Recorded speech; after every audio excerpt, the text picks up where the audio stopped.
১৩তম জাতীয় সংসদ নির্বাচনের ডামাডোল বাজছে দেশজুড়ে।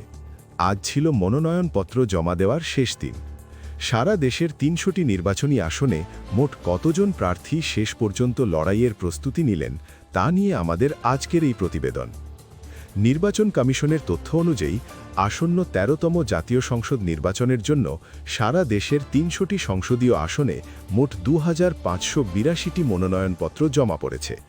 রিটার্নিং ও সহকারী রিটার্নিং কর্মকর্তাদের কার্যালয়ে উৎসবমুখর পরিবেশে এই মনোনয়নপত্রগুলো জমা দেন প্রার্থীরা। তবে মনোনয়নপত্র সংগ্রহের সংখ্যা ছিল আরও বেশি।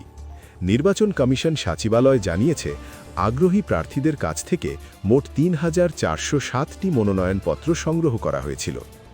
নির্বাচন কমিশনের জাতীয় পরিচয়পত্র বা এনআইডি অনুবিভাগের মহাপরিচালক এবং কেন্দ্রীয় সমন্বয় কমিটির আহ্বায়ক এএসএম হুমায়ুন কবির স্বাক্ষরিত এক বিজ্ঞপ্তিতে এই তথ্য নিশ্চিত করা হয়েছে। ইসি সচিবালয়ের সিনিয়র সচিব